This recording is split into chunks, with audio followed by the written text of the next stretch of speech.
Hey, I'm Addy of Addy and Terry, travel advisor content creators with a passion for cruising and exploring new countries. Today, we are going to talk about the top 10 things you should never, ever do on a Carnival cruise. We came up with this list because these things can cost you some serious money or can actually get you kicked off the ship. So don't go ruining your vacation or wasting your hard-earned money doing something silly.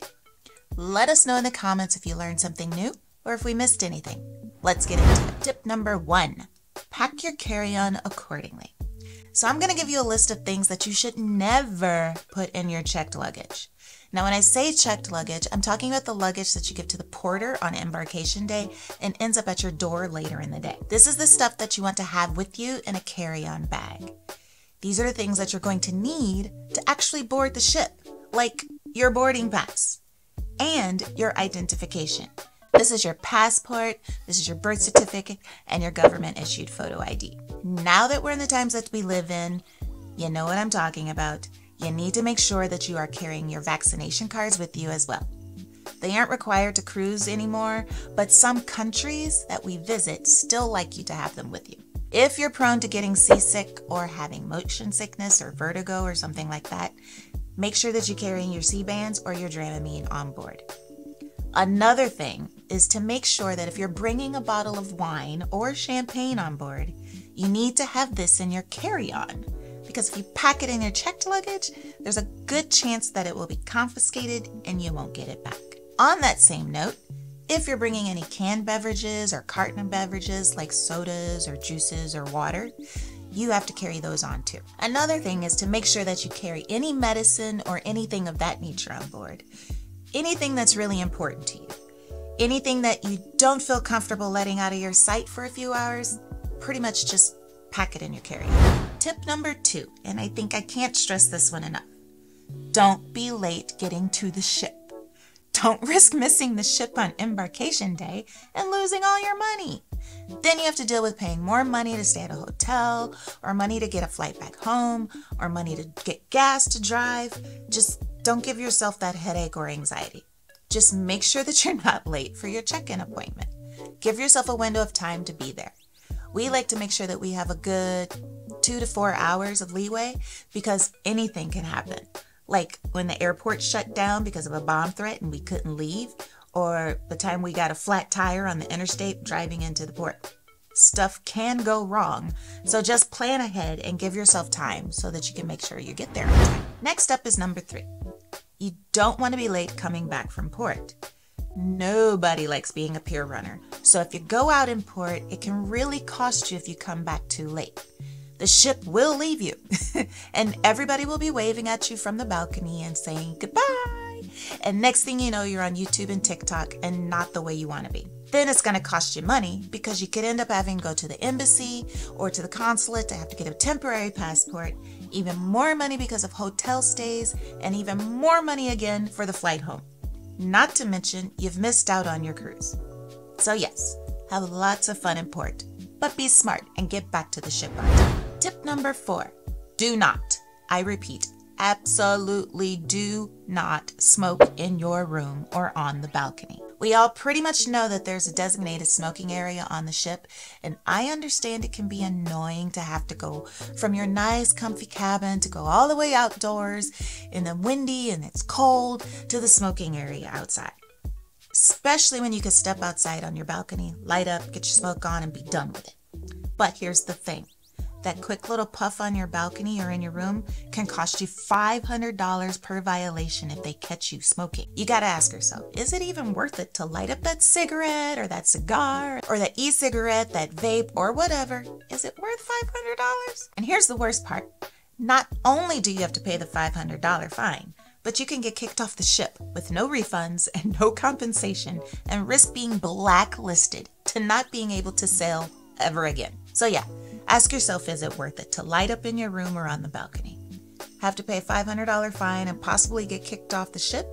To me, it's just not worth it. Just go to the designated area, get your smoke on, and go back to your room. Tip number 5, let's talk about drugs. If you're in a state that's marijuana friendly, it doesn't matter. Doesn't matter if you're allowed to have it for medical purposes. Carnival Cruise Lines and pretty much all other cruise lines follow the federal law when it comes to marijuana possession on a cruise ship. So I say all this because a lot of people think that, oh, because I have a legal prescription, you know, it's okay. Or it's okay in the state that I live in, or it's okay in the state we're sailing from. I could bring it on board. I'm here to tell you straight up, the answer to that is a big no. They follow the federal law, and federal law does not recognize it as something that's legal right now. And that goes for any other drugs you can think of. So again, $500 fine for each violation when you get caught, never being able to sail with Carnival again, and then you got to deal with the repercussions of just having it. Yeah, and that whole other thing. Is it worth it? No, it's not. Just save the smoky smoke for when you get back home. We're coming in with a special break sponsored by us. If you missed out on the first one, you do not want to miss this next one. We have the Melanin at Sea 2.0 group cruise coming up November 2023, Thanksgiving week. So if you're watching it and it's past that date, I'm sorry you missed it, but I'm sure we have something else coming up. But if it's before November, make sure you check out the description below. The direct booking link is right there along with our website for more information. You do not want to miss this. Tip number 6 is to just get all your ironing done on the embarkation day. If you've never cruised before, you may not know this, but you're not allowed to bring irons or any type of steaming device for your clothes on the ship. Nope, can't bring them on board. So if you try to, they will confiscate them and keep them in port until the end of the cruise. The good thing is that Carnival, unlike some other cruise lines though, offer free ironing rooms on just about every deck on all of their ships. So you don't need to send your clothes off to the laundry and have to pay for them to get pressed. I know it's a little inconvenient to use the ironing room because you gotta wait and then you can't iron in your cabin, but they do this because it's a fire hazard. Right after you finish your muster drill, iron all your clothes for the week, and you avoid all the lines and you're basically done. Tip number 7 is to keep your weapons at home. And when we think about weapons, the first thing we think about is the obvious stuff, like our guns, our knives, and things like that. Most of us know that you should leave those things at home when you're cruising, I would hope so. If you can't take it on a plane, then you can't take it on a cruise, right? Yes, even if you have a concealed carry permit. But also remember things like mace and tasers and things like that, because you can't bring that stuff either. If they find it and they'll look, they will take it from you and they may not give it back. So just leave it at home. Everybody's going to be in a chill environment and we don't need anybody macing anybody. And we certainly don't need anyone tasing anybody. This is a reminder mainly for the ladies out there, because I know a lot of ladies carry mace or tasers in their handbags for self-defense. It just kind of lives in your handbag for emergencies and you don't remember to take it out until it's absolutely necessary. So just remember to take it out before you travel. Would hate for you to have to come out of pocket to replace it because I know it can get expensive. Tip number 8 is to complete the muster drill as soon as you get on board. They make it super easy to do now, so just get it done and over with. Gone are the days of sitting out in the hot sun on the deck waiting for other people to show up.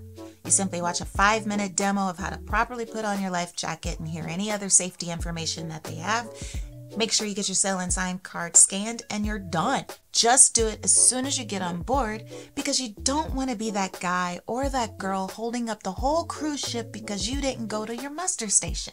And something that we just learned is that they will freeze your card if you don't complete the muster drill on time, meaning that your card won't work to purchase drinks or even open your cabin door. So you have to go to guest services to get your sail and sign card reactivated. And then you still end up having to go to the muster station to complete the muster drill. Who's got time for all that? Just get it done and don't delay the process. It literally takes like 10 minutes. Tip number 9 is for those of you that are flying back home. Make sure that you're not booking your return flight home too early. An easy rule of thumb is no flights before noon. Just because the itinerary says that the ship will be back in port at 7 a.m. or 8 a.m., that does not mean that customs is going to release the ship at that time, which means that you're not getting off the ship that early. Plus, if you use the debark luggage service, you have to claim your luggage when you get off the ship. And then you got to get your transfer or your Uber or taxi or Lyft or whatever you happen to be using. And then you got to get to the airport, all of which takes time. So like I said, rule of thumb, just don't book anything before noon. I know we don't like to wait around as soon as vacation is over. We want to just go ahead and get back home. But with that said, don't risk the possibilities of delays getting to the airport late or checking with TSA and possibly missing your flight. All right, tip number 10 can kind of be obvious, but many may not know, is to not throw anything overboard. This includes food. On one of our first couple of cruises, we were in port and there were seagulls flying everywhere, begging for food on the lead-up. So the kids, being kids, decided to start throwing French fries overboard to feed the seagulls and to kind of get rid of them. Within minutes, security was waving a big no to us and then later explained that we can't throw anything overboard, that it could lead to another fine of $500 because it's considered polluting the ocean. Did you know that? There's no guarantee the seagulls are going to catch those French fries. There's no French fry or towel or piece of paper worth $500 per violation for throwing it overboard. And you could get kicked off the ship with, again, no refunds and no compensation. How are you going to explain that to your friends, that you got kicked off the ship because you threw a French fry over? Now, I know I said 10, but I have a bonus tip because I know y'all see it and many of y'all don't get it. Please don't skip out on travel insurance. When you're getting a quote for your Carnival cruise, just go ahead and ask how much it costs with travel insurance included. We offer all of our clients at least 2 options of travel insurance so that they know what their options are. Because at the end of the day, stuff happens. We have seen people get hurt on excursions. We've lost phones. We've lost drones. We've seen people lose luggage. Travel insurance protects all of that. It's not worth the risk and usually not that outrageously expensive. It's better to have it and not need it than the other way around. So, I hope you learned something today. Let me know down in the comments if you have any other mistakes to avoid that I did not mention. And thanks for watching. If you liked today's video, be sure you hit that like button and subscribe if you haven't already. And don't forget to hit that bell so you don't miss any videos from us. We'll see you around the ship, but for now, bye-bye.